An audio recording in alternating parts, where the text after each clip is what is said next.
ಇಲ್ಲದ ರಾಜ ದಂಪತಿಗಳಿಬ್ಬರು ಕೂಡ ಭೀಮೇಶ್ವರನ ಸನ್ನಿಧಾನದಲ್ಲಿ ಬಂದು ಭಗವಂತನನ್ನು ಬೇಡ್ತಾ ಇದ್ದಾರಪ್ಪ. ದಯಾಗಣನೆ, ಭಕ್ತರ ಬಂಧುವೆ, ದಯಾ ಸಿಂಧುವೆ, ಅನಾಥ ರಕ್ಷಕ, ಆಪತ್ ಬಂದು ಭಕ್ತರ ನೋವುಗಳನ್ನ ಭವಗಳನ್ನ ನೀಗುವ ನೀನು ಕಣ್ಮುಚ್ಚಿ ಕುಳಿತೆಯ ನನ್ನಪ್ಪ.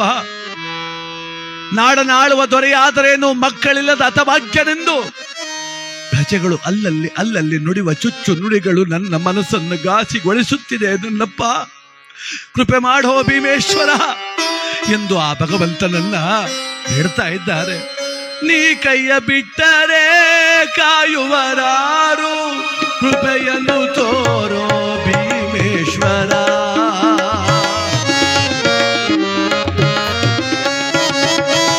ನೀ ಕೈಯ ಬಿಟ್ಟರೆ ಕಾಯುವರಾರು, ಕೃಪೆಯನ್ನು ತೋರೋ ಭೀಮೇಶ್ವರ. ನೊಂದಿಹ ಮನಕ್ಕೆ ತಂಪನೆರೆಯಲು ಮಗನಾತಾರೋ ಮಹದೇಶ್ವರ. ಕಾಪಾಡು ನನ್ನಯ್ಯ ಭೀಮೇಶ್ವರ, ಕರುಣಿಸು ಸಂತಾನ ಕರುಣಾಕರ. ನೊಂದಿದೆ ಮನವು ಬೆಂದಿದೆ ತನು, ಮಕ್ಕಳಿಲ್ಲದ ಬದುಕು ಯಾತರ ಸುಖವು. ಕೃಪೆ ಮಾಡೋ ಭೀಮೇಶ್ವರ ನನ್ನೊಡೆಯ, ಕೃಪೆ ಮಾಡೋ ಭೀಮೇಶ್ವರ. ಕರುಣಿಸೋ ಭೀಮೇಶ್ವರ ಕಂದನ ಸಂತಾನವ, ಕರುಣಿಸೋ ಭೀಮೇಶ್ವರ. ಎಷ್ಟು ನಿಷ್ಕಾಮ ಭಕ್ತಿ ರಾಜ ದಂಪತಿಗಳದು. ಸತ್ಯೇಂದ್ರ ಚೋಳ ಅಮೃತಮತಿ ರಾಜರಾಣಿಯರೆಂಬುದನ್ನ ಮರೆತು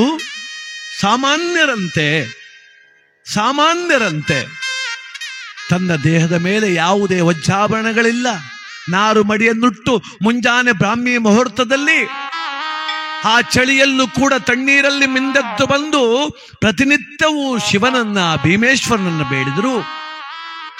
ಅವರ ಬೇಡುವಿಕೆಯ ಭಕ್ತಿ, ಆ ತಾಪ ಕೈಲಾಸವನ್ನ ಮುಟ್ಟಿದೆ.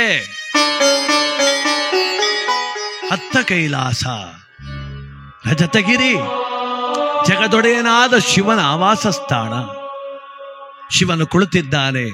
ಗಜ ಚರ್ಮಾಂಬರ, ಪಸ್ಪಾಂಗಧರ, ನೀಲಕಂಠ, ರುದ್ರಮಾಲಾಧರ, ಶೂಲಪಾಣಿ, ಢಮರುಗಧರ, ಚಂದ್ರಶೇಖರ, ಸರ್ವೇಶ್ವರ ಆ ಮಹಾನುಭಾವ ಕುಳಿತಿದ್ದಾನೆ. ನಂದಿ ಭೃಂಗಿಯರೆಲ್ಲರೂ ಶಿವಧ್ಯಾನ ಮಾಡ್ತಾ ಇದ್ದಾರೆ. ಶಂಭೋ ಶಂಕರ ಮಹಾದೇವ, ಶಂಭೋ ಶಂಕರ ಮಹಾದೇವ, ಜಯ ಜಯ ಪರಮೇಶ, ಜಯ ಜಯ ಪರಮೇಶ. ಶಂಭೋ ಶಂಕರ ಮಹಾದೇವ, ಜಯ ಜಯ ಶಂಕರ ಪರಮೇಶ.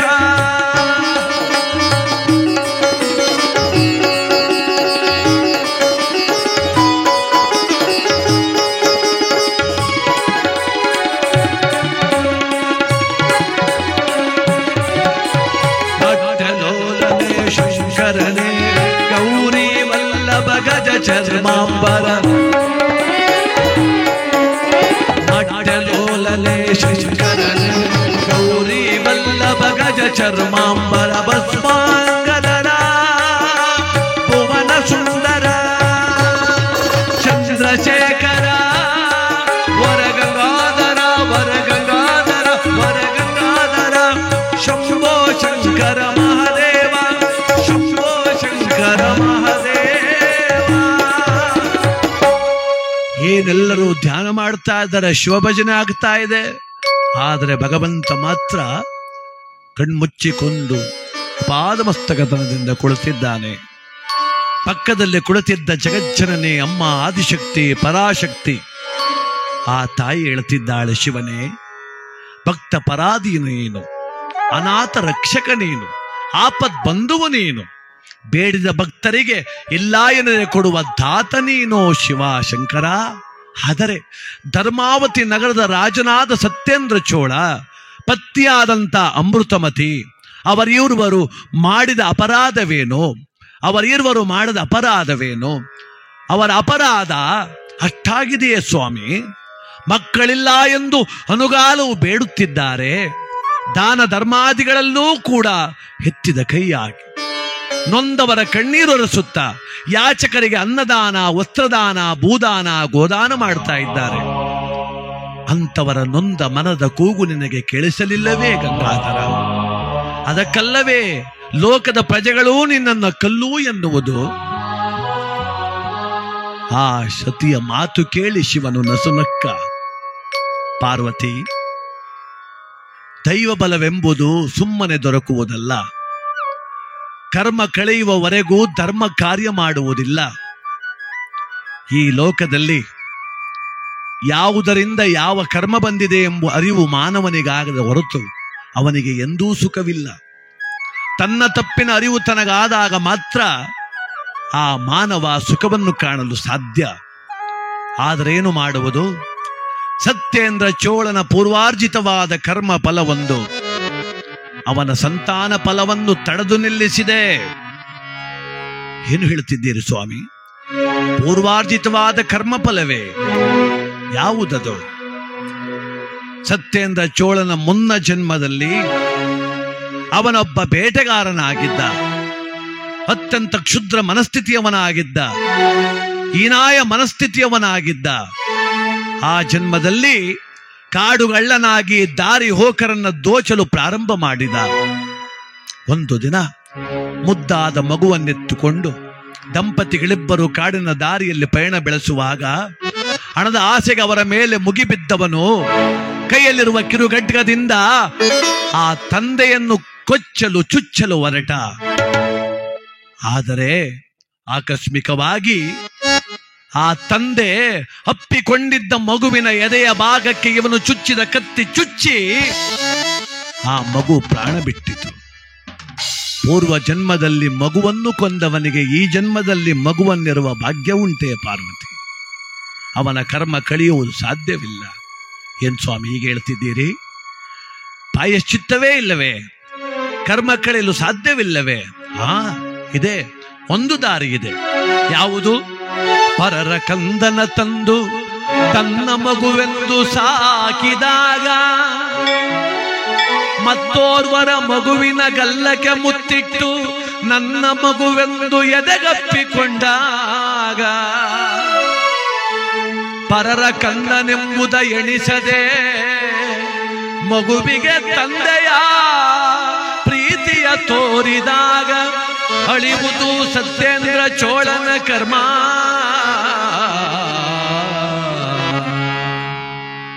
ಸತ್ಯೇಂದ್ರ ಚೋಳ ಆ ಕರ್ಮ ಕಳ್ಕೊಳ್ಬೇಕಾದ್ರೆ ಏನಾಗಬೇಕು ಅಂದ್ರೆ ಇನ್ನೊಂದು ಮಗುವನ್ನ ದತ್ತು ಸ್ವೀಕಾರ ಮಾಡಬೇಕು. ಆ ದತ್ತು ಮಗುವನ್ನ ತನ್ನ ಮಗುವೇ ಎಂದು ತಿಳಿದು ಅವನು ಸಾಕಿದಾಗ, ನಿಜ ತಂದೆಯ ಪ್ರೀತಿಯನ್ನ ಆ ಮಗುವಿಗೆ ಕೊಟ್ಟಾಗ ಅವನ ಕರ್ಮ ಅಳಿಯಲು ಸಾಧ್ಯ, ಅವನ ಮನೆಯಲ್ಲಿ ಸಂತಾನವಾಗಲು ಸಾಧ್ಯ. ಆ ಜಗನ್ಮಾತೆ ಪಾರ್ವತಿ ಹೇಳ್ತಾಳ. ಆಗಿದ್ದ ಮೇಲೆ ಆ ಸತ್ಯೇಂದ್ರ ಚೋಳನಿಗೆ ಪೂರ್ವ ಜನ್ಮದ ಪರಿಜ್ಞಾನ ಇಲ್ಲ ಪಾಪ. ಅವನಿಗೇನು ಗೊತ್ತು? ಅದಕ್ಕೋಸ್ಕರ ಅವನನ್ನು ಎಚ್ಚರಿಸಬೇಕು ಅಂದ್ರೆ, ಈಗ ಸ್ವಾಮಿ ನಾನು ಹೋಗ್ತೇನೆ ಭೂಲೋಕಕ್ಕೆ, ಅವನ ಪೂರ್ವ ಜನ್ಮದ ಪಾಪ ಪ್ರಜ್ಞೆಯನ್ನು ದೂರ ಮಾಡುವ ಉಪಾಯವನ್ನು ಹೇಳ್ಕೊಟ್ಟು ಬರ್ತೇನೆ. ಅಪ್ಪಣೆ ಆಗಬಹುದೇ? ಅದಕ್ಕೆ ಶಿವ ಹೇಳ್ತಿದ್ದಾನೆ, ಅದಕ್ಕಲ್ಲವೇ ಪಾರ್ವತಿ ಎಂಗರಳು ಎನ್ನುವುದು. ಕುಲದೇವತೆಗೆ ಮಕ್ಕಳನ್ನ ಕಂಡ್ರೆ ಬಹಳ ಪ್ರೀತಿ. ಹೋಗು, ನಿನ್ನ ಇಚ್ಛೆ ಇದ್ದಂತೆ ಮಾಡು, ಮಂಗಳವಾಗಲಿ ಅಂದ್ರೆ ಆ ತಾಯಿ ಆದಿಶಕ್ತಿ ಹೇಗೆ ಬರ್ತಿದ್ದಾಳೆ? ಕೊರವಂಜಿ ರೂಪವನ್ನ ತಾಳ್ತಿದ್ದಾಳೆ. ಗಲ್ಲದ ಮೇಲೆ ಚುಕ್ಕಿಯ ಬಟ್ಟು ಇಟ್ಟಳು ತಾಯಿ ಪಾರ್ವತಿ ದಾನು. ಸುಂದರ ಮೂಗುತಿ ತೊಟ್ಟಳು, ತೆರೆಗಿಳಿದು ತಾನು ಬಂದಳು. ಸುಂದರ ಮೂಗುತಿ ತೊಟ್ಟಳು, ತೆರೆಗಿಳಿದು ತಾನು ಬಂದಳು. ಸೊಂಟಗೆ ಡಾಬಲು ಕಟ್ಟಿದಳು, ಕರದಲ್ಲಿ ಕುಕ್ಕೆ ಹಿಡಿದಳು. ಕೈಯಲ್ಲೊಂದು ಕೋಲನ್ನು ಹಿಡಿದು ಬಂದಳಮ್ಮ ಬಂದಾಳು. ತಾಯಿ ಪಾರ್ವತಿ ಬಂದಳು. ಏಳುವೆನು ಕಡಿಯ, ನಾನು ಏಳುವೆನು ಕಡಿಯ. ಶಿವಪುರದಿಂದ ಬಂದಿರುವೇನು, ಸತ್ಯ ಒಂದನ್ನು ನುಡಿವೇನು.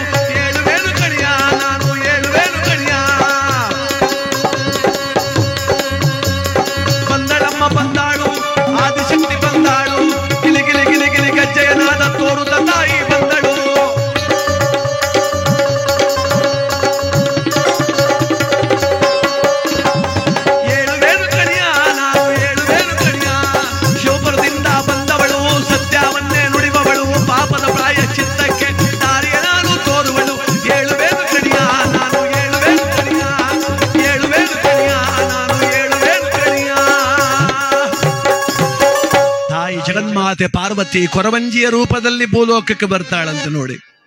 ಆ ಧರ್ಮಾವತಿ ನಗರಕ್ಕೆ ಬಂದು ರಾಜಬೀದಿಯಲ್ಲಿ ಸಾರ್ತಿದ್ದಾಳೆ.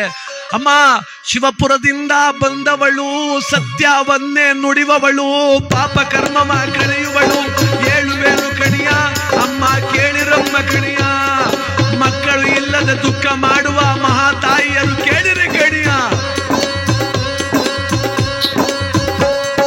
ದರಿದ್ರದ ಬದುಕಿಂದ ನೊಂದಂತ ಮಹಿಳೆಯರೆಲ್ಲರೂ ಕೇಳಿರಿ ಕಣಿಯ,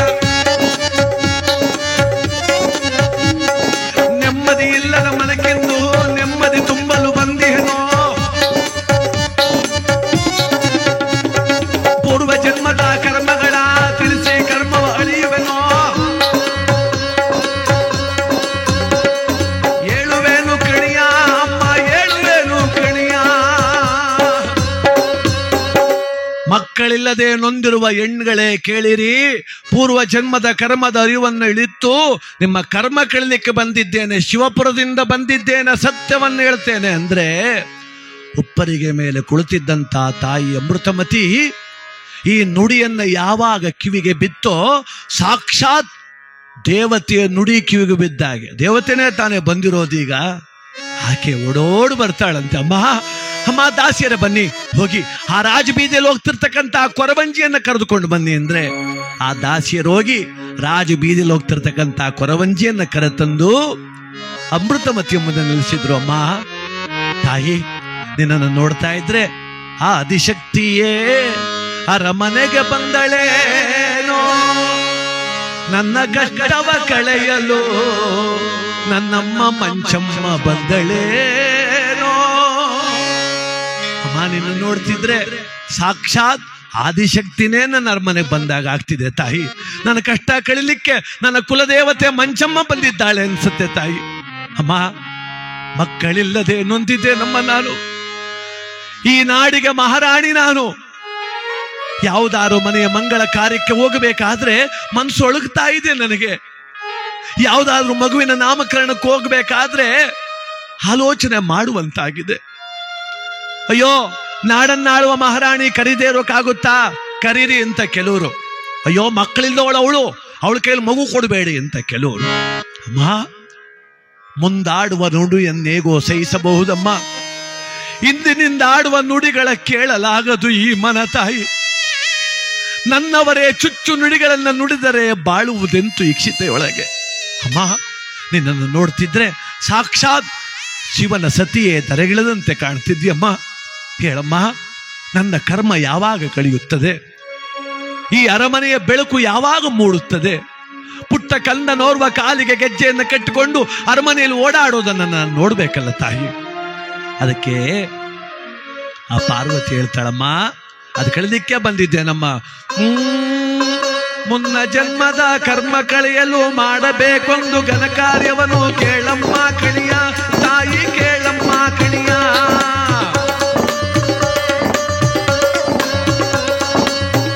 ಏನಮ್ಮ ಮುನ್ನ ಜನ್ಮದ ಕರ್ಮ? ಯಾರ ಕರ್ಮ ತಾಯಿ ಅದು? ನನ್ನ ಕರ್ಮವೇ? ಇಲ್ಲಮ್ಮ, ಕೈ ಹಿಡಿದಾತ ಮಾಡಿದ ಕರ್ಮ ಕಾಡುತ್ತಿದೆ ನಿನ್ನ ಅಮ್ಮ, ಹೇಳುವೆನು ಕಣಿಯ ಅಮ್ಮ, ಕೇಳಮ್ಮ ಕಣಿಯ. ಅಮೃತಮತಿ ಹೇಳ್ತಾಳೆ, ಏನಮ್ಮ ಹೇಳ್ದೆ? ನನ್ನ ಕೈ ಹಿಡಿದಾತ ಸತ್ಯೇಂದ್ರ ಚೋಳ ಮಹಾರಾಜ, ಧರ್ಮವಂತ, ನಿಷ್ಠಾವಂತ. ಓಹೋ, ಪೂರ್ವಜನ್ಮದ ಕರ್ಮವೇ? ಏನು ಮಾಡಿರ್ಬೋದು? ಕಂದನೊಂದನು ಕೊಂದ ನಮ್ಮನ ಕರುಣೆ ಇಲ್ಲದೆ ಕತ್ತಿಯಿಂದಲೇ, ಕಂದನೊಂದನು ಕೊಂದ ನಮ್ಮ ತಾ ಕರುಣೆ ಇಲ್ಲದೆ ಕತ್ತಿಯಿಂದಲೇ ಮಾಡಿದ ಕರ್ಮಕ್ಕೆ ಈ ಜನ್ಮದಲ್ಲಿ ಮಕ್ಕಳಾಗುವ ಭಾಗ್ಯವಿಲ್ಲವೋ? ಹೇಳುವೇನು ಕಣಿಯ, ಕೇಳು ಕೇಳಮ್ಮ ಕಣಿಯ. ಕರುಣೆ ಇಲ್ಲದೆ ಸುಕಂದ ನನ್ನ ಕತ್ತಿಯಿಂದ ಎರೆದು ಕೊಂದಿದ್ದ ನಿನ್ನ ಗಂಡ, ಆ ಕರ್ಮದಿಂದ ಈ ಜನ್ಮದಲ್ಲಿ ಮಕ್ಕಳ ಫಲವಿಲ್ಲ. ಹಾಗೆಂದಾಕ್ಷಣ ಅಮೃತಮತಿ, ಶಿವ ಶಿವ, ಎಂತಹ ಘೋರ ಕೃತ್ಯವಾಗಿ ಹೋಗಿದೆ. ಪೂರ್ವ ಜನ್ಮದ ಕರ್ಮಕ್ಕೆ ಈ ಜನ್ಮದಲ್ಲಿ ನೋವೇ? ಅಯ್ಯೋ, ಸಕಲರಿಗೂ ಹಿತ ಬಯಸುವಂತಹ ಸತ್ಯೇಂದ್ರ ಚೋಳನು ಪೂರ್ವ ಜನ್ಮದಲ್ಲಿ ಶಿಶುಹತ್ಯಾ ದೋಷಕ್ಕೆ ಗುರಿಯಾಗಿದ್ದಾರೆ ನನ್ನ ಪತಿದೇವ. ಅಮ್ಮ, ಇದಕ್ಕೆ ಪರಿಹಾರವಿಲ್ವೇ ತಾಯಿ? ಇದೆ ಅಮ್ಮ, ಇದೆ. ಯಾವುದು ಹೇಳಮ್ಮ? ಶಿವನ ನುಡಿಯನು ಕೇಳಮ್ಮ, ಪರರ ಮಗುವನು ಸಾಕಮ್ಮ. ಶಿವನ ನುಡಿಯನು ಕೇಳಮ್ಮ, ಪರರ ಕನ್ನನ ಸಾಕಮ್ಮ. ದತ್ತು ಪುತ್ರನ ಮುದ್ದಾಡಿದರೆ ಮುತ್ತಿನಂತನ ಮಗನು ಬರುವನು. ಏಳುವೇನು ಕಣಿಯ ಅಮ್ಮ ಕೇಳಿರಮ್ಮ ಕಣಿಯ, ಶಿವಪುರದಿಂದ ಬಂದವಳು ಸತ್ಯವನ್ನೇ ನುಡಿವವಳು.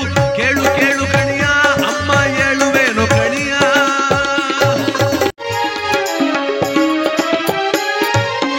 ಮಕ್ಕಳಿಲ್ಲದ ರಾಜ ದಂಪತಿಗಳಿಬ್ಬರು ಕೂಡ ಭೀಮೇಶ್ವರನ ಸನ್ನಿಧಾನದಲ್ಲಿ ಬಂದು ಭಗವಂತನನ್ನು ಬೇಡ್ತಾ ಇದ್ದಾರಪ್ಪ. ದಯಾಗಣನೆ, ಭಕ್ತರ ಬಂಧುವೆ, ದಯಾ ಸಿಂಧುವೆ, ಅನಾಥ ರಕ್ಷಕ, ಆಪತ್ ಬಂದು ಭಕ್ತರ ನೋವುಗಳನ್ನ ಭವಗಳನ್ನ ನೀಗುವ ನೀನು ಕಣ್ಮುಚ್ಚಿ ಕುಳಿತೆಯ ನನ್ನಪ್ಪ. ನಾಡನಾಳುವ ದೊರೆಯಾದರೇನು ಮಕ್ಕಳಿಲ್ಲದ ಹತಭಾಗ್ಯನೆಂದು ಪ್ರಜೆಗಳು ಅಲ್ಲಲ್ಲಿ ಅಲ್ಲಲ್ಲಿ ನುಡಿವ ಚುಚ್ಚು ನುಡಿಗಳು ನನ್ನ ಮನಸ್ಸನ್ನು ಘಾಸಿಗೊಳಿಸುತ್ತಿದೆ ನನ್ನಪ್ಪ. ಕೃಪೆ ಮಾಡೋ ಭೀಮೇಶ್ವರ ಎಂದು ಆ ಭಗವಂತನನ್ನ ಬೇಡ್ತಾ ಇದ್ದಾರೆ. ನೀ ಕೈಯ ಬಿಟ್ಟರೆ ಕಾಯುವರಾರು, ಕೃಪೆಯನ್ನು ತೋರೋ ಭೀಮೇಶ್ವರ.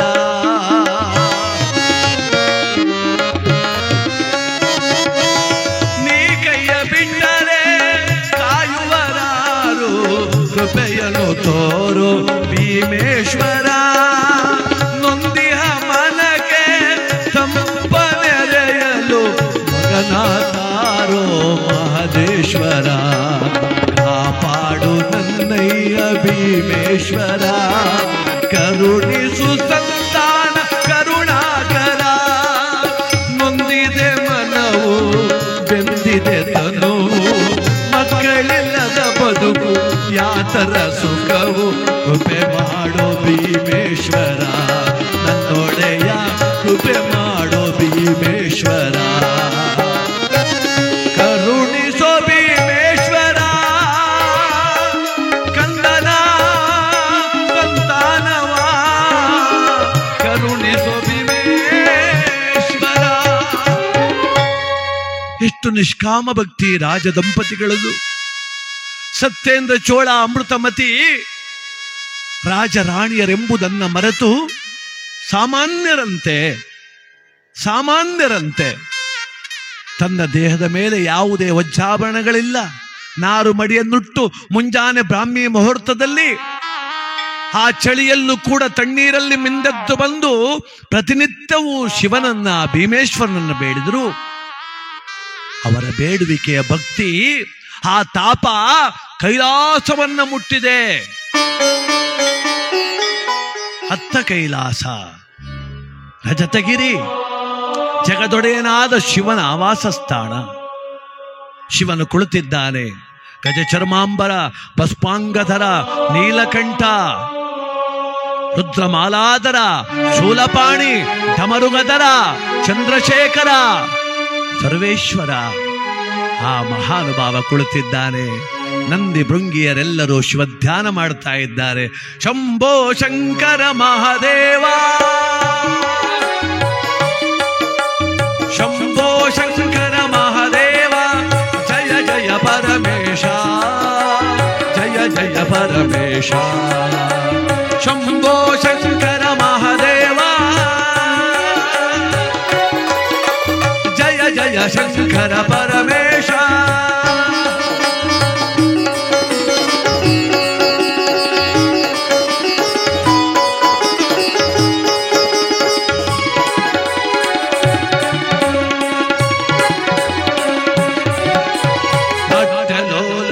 ಶಂಕರನೇ ಗೌರಿ ವಲ್ಲಭ ಗಜ ಚರ್ಮಾಂಬರ,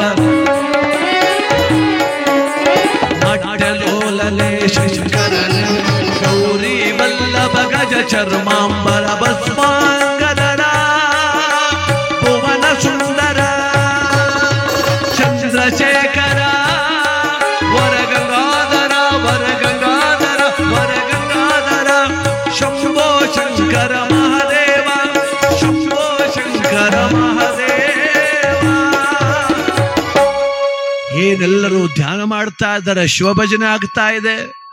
ಆದರೆ ಭಗವಂತ ಮಾತ್ರ ಕಣ್ಮುಚ್ಚಿಕೊಂಡು ಪಾದಮಸ್ತಕತನದಿಂದ ಕುಳಿತಿದ್ದಾನೆ. ಪಕ್ಕದಲ್ಲಿ ಕುಳಿತಿದ್ದ ಜಗಜ್ಜನನಿ ಅಮ್ಮ ಆದಿಶಕ್ತಿ ಪರಾಶಕ್ತಿ ಆ ತಾಯಿ ಹೇಳ್ತಿದ್ದಾಳೆ, ಶಿವನೇ, ಭಕ್ತ ಪರಾಧೀನ ನೀನು, ಅನಾಥ ರಕ್ಷಕ ನೀನು, ಆಪತ್ ಬಂಧುವು ನೀನು, ಬೇಡಿದ ಭಕ್ತರಿಗೆ ಇಲ್ಲ ಎನ್ನದೆ ಕೊಡುವ ದಾತ ನೀನೋ ಶಿವ ಶಂಕರ. ಆದರೆ ಧರ್ಮಾವತಿ ನಗರದ ರಾಜನಾದ ಸತ್ಯೇಂದ್ರ ಚೋಳ, ಪತ್ನಿಯಾದಂಥ ಅಮೃತಮತಿ ಅವರಿರುವರು ಮಾಡಿದ ಅಪರಾಧವೇನು? ಅವರ ಅಪರಾಧ ಅಷ್ಟಾಗಿದೆಯೇ ಸ್ವಾಮಿ? ಮಕ್ಕಳಿಲ್ಲ ಎಂದು ಅನುಗಾಲವು ಬೇಡುತ್ತಿದ್ದಾರೆ. ದಾನ ಧರ್ಮಾದಿಗಳಲ್ಲೂ ಕೂಡ ಎತ್ತಿದ ಕೈಯಾಗಿ ನೊಂದವರ ಕಣ್ಣೀರೊರೆಸುತ್ತಾ ಯಾಚಕರಿಗೆ ಅನ್ನದಾನ, ವಸ್ತ್ರದಾನ, ಭೂದಾನ, ಗೋದಾನ ಮಾಡ್ತಾ ಇದ್ದಾರೆ. ಅಂತವರ ನೊಂದ ಮನದ ಕೂಗು ನಿನಗೆ ಕೇಳಿಸಲಿಲ್ಲವೇ ಗಂಗಾಧರ? ಅದಕ್ಕಲ್ಲವೇ ಲೋಕದ ಪ್ರಜೆಗಳೂ ನಿನ್ನನ್ನು ಕಲ್ಲು ಎನ್ನುವುದು? ಆ ಸತಿಯ ಮಾತು ಕೇಳಿ ಶಿವನು ನಸುನಕ್ಕ. ಪಾರ್ವತಿ, ದೈವ ಬಲವೆಂಬುದು ಸುಮ್ಮನೆ ದೊರಕುವುದಲ್ಲ. ಕರ್ಮ ಕಳೆಯುವವರೆಗೂ ಧರ್ಮ ಕಾರ್ಯ ಮಾಡುವುದಿಲ್ಲ. ಈ ಲೋಕದಲ್ಲಿ ಯಾವುದರಿಂದ ಯಾವ ಕರ್ಮ ಬಂದಿದೆ ಎಂಬ ಅರಿವು ಮಾನವನಿಗಾಗದ ಹೊರತು ಅವನಿಗೆ ಎಂದೂ ಸುಖವಿಲ್ಲ. ತನ್ನ ತಪ್ಪಿನ ಅರಿವು ತನಗಾದಾಗ ಮಾತ್ರ ಆ ಮಾನವ ಸುಖವನ್ನು ಕಾಣಲು ಸಾಧ್ಯ. ಆದರೇನು ಮಾಡುವುದು? ಸತ್ಯೇಂದ್ರ ಚೋಳನ ಪೂರ್ವಾರ್ಜಿತವಾದ ಕರ್ಮ ಫಲವೊಂದು ಅವನ ಸಂತಾನ ಫಲವನ್ನು ತಡೆದು ನಿಲ್ಲಿಸಿದೆ. ಏನು ಹೇಳ್ತಿದ್ದೀರಿ ಸ್ವಾಮಿ? ಪೂರ್ವಾರ್ಜಿತವಾದ ಕರ್ಮ ಫಲವೇ? ಯಾವುದದು? ಸತ್ಯೇಂದ್ರ ಚೋಳನ ಮುನ್ನ ಜನ್ಮದಲ್ಲಿ ಅವನೊಬ್ಬ ಬೇಟೆಗಾರನಾಗಿದ್ದ, ಅತ್ಯಂತ ಕ್ಷುದ್ರ ಮನಸ್ಥಿತಿಯವನಾಗಿದ್ದ, ಹೀನಾಯ ಮನಸ್ಥಿತಿಯವನಾಗಿದ್ದ. ಆ ಜನ್ಮದಲ್ಲಿ ಕಾಡುಗಳ್ಳನಾಗಿ ದಾರಿ ಹೋಕರನ್ನ ದೋಚಲು ಪ್ರಾರಂಭ ಮಾಡಿದ. ಒಂದು ದಿನ ಮುದ್ದಾದ ಮಗುವನ್ನೆತ್ತುಕೊಂಡು ದಂಪತಿಗಳಿಬ್ಬರು ಕಾಡಿನ ದಾರಿಯಲ್ಲಿ ಪಯಣ ಬೆಳೆಸುವಾಗ ಹಣದ ಆಸೆಗೆ ಅವರ ಮೇಲೆ ಮುಗಿಬಿದ್ದವನು ಕೈಯಲ್ಲಿರುವ ಕಿರುಗಡ್ಗದಿಂದ ಆ ತಂದೆಯನ್ನು ಕೊಚ್ಚಲು ಚುಚ್ಚಲು ಹೊರಟ. ಆದರೆ ಆಕಸ್ಮಿಕವಾಗಿ ಆ ತಂದೆ ಅಪ್ಪಿಕೊಂಡಿದ್ದ ಮಗುವಿನ ಎದೆಯ ಭಾಗಕ್ಕೆ ಇವನು ಚುಚ್ಚಿದ ಕತ್ತಿ ಚುಚ್ಚಿ ಆ ಮಗು ಪ್ರಾಣ ಬಿಟ್ಟಿತು. ಪೂರ್ವ ಜನ್ಮದಲ್ಲಿ ಮಗುವನ್ನು ಕೊಂದವನಿಗೆ ಈ ಜನ್ಮದಲ್ಲಿ ಮಗುವನ್ನಿರುವ ಭಾಗ್ಯ ಉಂಟೆ ಪಾರ್ವತಿ? ಅವನ ಕರ್ಮ ಕಳೆಯುವುದು ಸಾಧ್ಯವಿಲ್ಲ. ಏನ್ ಸ್ವಾಮಿ ಹೀಗೆ ಹೇಳ್ತಿದ್ದೀರಿ? ಪ್ರಾಯಶ್ಚಿತ್ತವೇ ಇಲ್ಲವೇ? ಕರ್ಮ ಕಳೆಯಲು ಸಾಧ್ಯವಿಲ್ಲವೇ? ಇದೆ, ಒಂದು ದಾರಿ ಇದೆ. ಯಾವುದು? ಪರರ ಕಂದನ ತಂದು ತನ್ನ ಮಗುವೆಂದು ಸಾಕಿದಾಗ ಮತ್ತೋರ್ವರ ಮಗುವಿನ ಗಲ್ಲಕ್ಕೆ ಮುತ್ತಿಟ್ಟು ನನ್ನ ಮಗುವೆಂದು ಎದೆಗಪ್ಪಿಕೊಂಡಾಗ ಪರರ ಕಂದನೆಂಬುದ ಎಣಿಸದೆ ಮಗುವಿಗೆ ತಂದೆಯ ಪ್ರೀತಿಯ ತೋರಿದಾಗ ಅಳಿವುದು ಸತ್ಯೇಂದ್ರ ಚೋಳನ ಕರ್ಮ.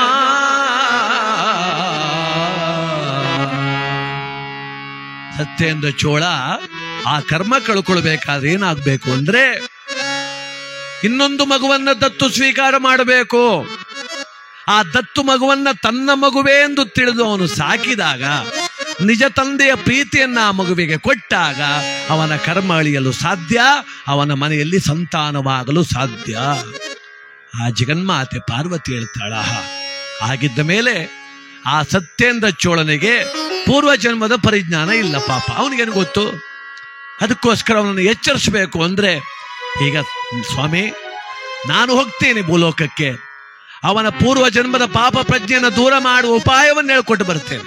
ಅಪ್ಪಣೆ ಆಗ್ಬಹುದೇ? ಅದಕ್ಕೆ ಶಿವ ಹೇಳ್ತಿದ್ದಾನೆ, ಅದಕ್ಕಲ್ಲವೇ ಪಾರ್ವತಿ ಎಂಗರಳು ಎನ್ನುವುದು. ಕುಲದೇವತೆಗೆ ಮಕ್ಕಳನ್ನ ಕಂಡ್ರೆ ಬಹಳ ಪ್ರೀತಿ. ಹೋಗು, ನಿನ್ನ ಇಚ್ಛೆ ಇದ್ದಂತೆ ಮಾಡು, ಮಂಗಳವಾಗಲಿ ಅಂದ್ರೆ ಆ ತಾಯಿ ಆದಿಶಕ್ತಿ ಹೇಗೆ ಬರ್ತಿದ್ದಾಳೆ? ಕೊರವಂಜಿ ರೂಪವನ್ನ ತಾಳ್ತಿದ್ದಾಳೆ. ಗಲ್ಲದ ಮೇಲೆ ಚುಕ್ಕಿಯ ಬಟ್ಟು ಇಟ್ಟಳು ತಾಯಿ ಪಾರ್ವತಿ ದಾನು. ಸುಂದರ ಮೂಗುತಿ ತೊಟ್ಟಳು, ತರಗಿಳಿದು ತಾನು ಬಂದಳು. ಸುಂದರ ಮೂಗುತಿ ತೊಟ್ಟಳು, ತರಗಿಳಿದು ತಾನು ಬಂದಳು. ಸೊಂಟಗಡ ಬಲು ಕಟ್ಟಿದಳು, ಕರದಲ್ಲಿ ಕುಕ್ಕೆ ಹಿಡಿದಳು, ಕೈಯಲ್ಲೊಂದು ಕೋಲನ್ನಿಡು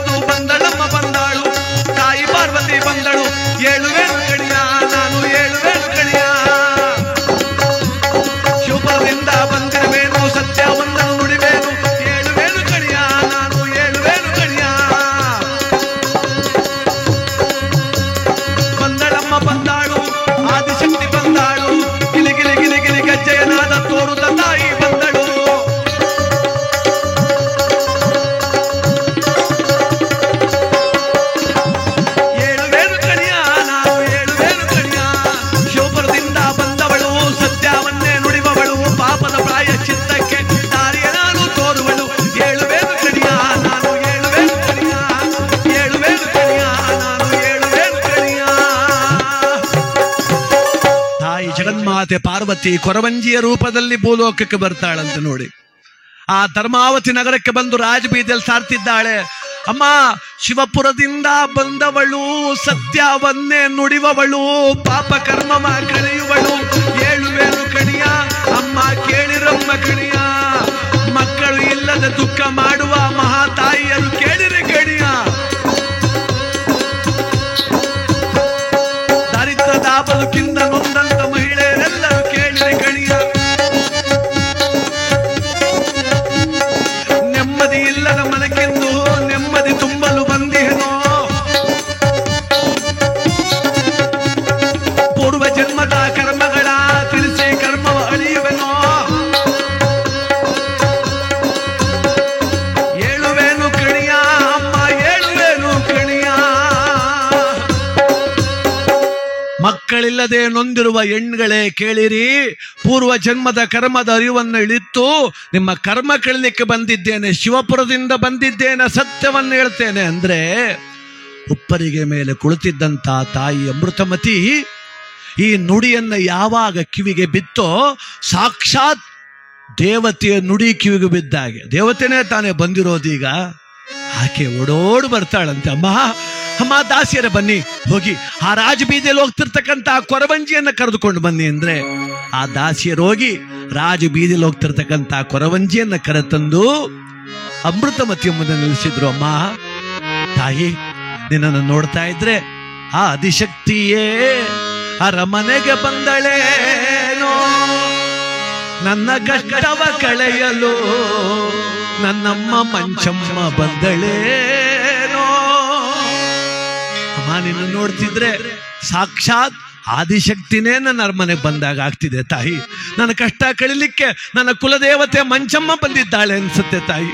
ಅಮ್ಮ, ಮಕ್ಕಳಿಲ್ಲದೆ ನೊಂದಿದ್ದೆ ನಮ್ಮ ನಾನು, ಈ ನಾಡಿಗೆ ಮಹಾರಾಣಿ ನಾನು, ಯಾವುದಾರು ಮನೆಯ ಮಂಗಳ ಕಾರ್ಯಕ್ಕೆ ಹೋಗಬೇಕಾದ್ರೆ ಮನಸ್ಸು ಒಳಗ್ತಾ ಇದೆ ನನಗೆ, ಯಾವುದಾದ್ರೂ ಮಗುವಿನ ನಾಮಕರಣಕ್ಕೆ ಹೋಗ್ಬೇಕಾದ್ರೆ ಆಲೋಚನೆ ಮಾಡುವಂತಾಗಿದೆ.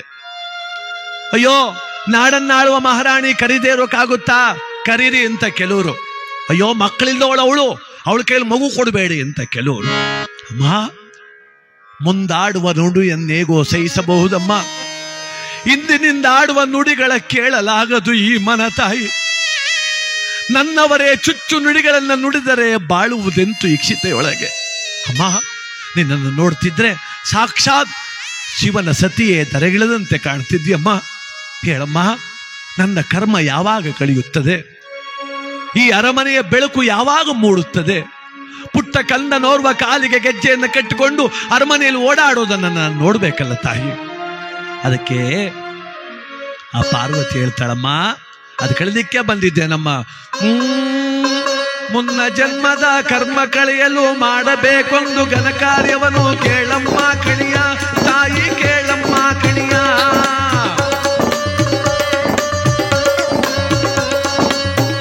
ಏನಮ್ಮ, ಮುನ್ನ ಜನ್ಮದ ಕರ್ಮ? ಯಾರ ಕರ್ಮ ತಾಯಿ ಅದು? ನನ್ನ ಕರ್ಮವೇ? ಇಲ್ಲಮ್ಮ, ಕೈ ಹಿಡಿದಾತ ಮಾಡಿದ ಕರ್ಮ ಕಾಡುತ್ತಿದೆ ನಿನ್ನ ಅಮ್ಮ, ಹೇಳುವೆನು ಕಣಿಯ ಅಮ್ಮ, ಕೇಳಮ್ಮ ಕಣಿಯ. ಅಮೃತಮತಿ ಹೇಳ್ತಾಳೆ, ಏನಮ್ಮ ಹೇಳ್ದೆ? ನನ್ನ ಕೈ ಹಿಡಿದಾತ ಸತ್ಯೇಂದ್ರ ಚೋಳ ಮಹಾರಾಜ, ಧರ್ಮವಂತ, ನಿಷ್ಠಾವಂತ. ಓಹೋ, ಪೂರ್ವಜನ್ಮದ ಕರ್ಮವೇ? ಏನು ಮಾಡಿರ್ಬೋದು? ಕಂದನೊಂದನು ಕೊಂದ ನಮ್ಮನ ಕರುಣೆ ಇಲ್ಲದೆ ಕತ್ತಿಯಿಂದಲೇ, ಕಂದನೊಂದನು ಕೊಂದ ನಮ್ಮ ತಾ ಕರುಣೆ ಇಲ್ಲದೆ ಕತ್ತಿಯಿಂದಲೇ ಮಾಡಿದ ಕರ್ಮಕ್ಕೆ ಈ ಜನ್ಮದಲ್ಲಿ ಮಕ್ಕಳಾಗುವ ಭಾಗ್ಯವಿಲ್ಲವೋ? ಏಳುವೇನು ಕಣಿಯ, ಕೇಳು ಕೇಳಮ್ಮ ಕಣಿಯ. ಕರುಣೆ ಇಲ್ಲದೆ ಸುಕಂದ ನನ್ನ ಕತ್ತಿಯಿಂದ ಎರೆದು ಕೊಂದಿದ್ದ ನಿನ್ನ ಗಂಡ, ಆ ಕರ್ಮದಿಂದ ಈ ಜನ್ಮದಲ್ಲಿ ಮಕ್ಕಳ ಫಲವಿಲ್ಲ. ಹಾಗೆಂದಾಕ್ಷಣ ಅಮೃತಮತಿ, ಶಿವ ಶಿವ, ಎಂತಹ ಘೋರ ಕೃತ್ಯವಾಗಿ ಹೋಗಿದೆ. ಪೂರ್ವ ಜನ್ಮದ ಕರ್ಮಕ್ಕೆ ಈ ಜನ್ಮದಲ್ಲಿ ನೋವೆ. ಅಯ್ಯೋ, ಸಕಲರಿಗೂ ಹಿತ ಬಯಸುವಂತಹ ಸತ್ಯೇಂದ್ರ ಚೋಳನು ಪೂರ್ವ ಜನ್ಮದಲ್ಲಿ ಶಿಶುಹತ್ಯಾ ದೋಷಕ್ಕೆ ಗುರಿಯಾಗಿದ್ದಾರೆ ನನ್ನ ಪತಿದೇವ. ಅಮ್ಮ, ಇದಕ್ಕೆ ಪರಿಹಾರವಿಲ್ವೇ ತಾಯಿ? ಇದೆ ಅಮ್ಮ, ಇದೆ. ಯಾವುದು ಹೇಳಮ್ಮ? ಶಿವನ ನುಡಿಯನು ಕೇಳಮ್ಮ, ಪರರ ಮಗುವನು ಸಾಕಮ್ಮ. ನುಡಿಯನ್ನು ಕೇಳಿ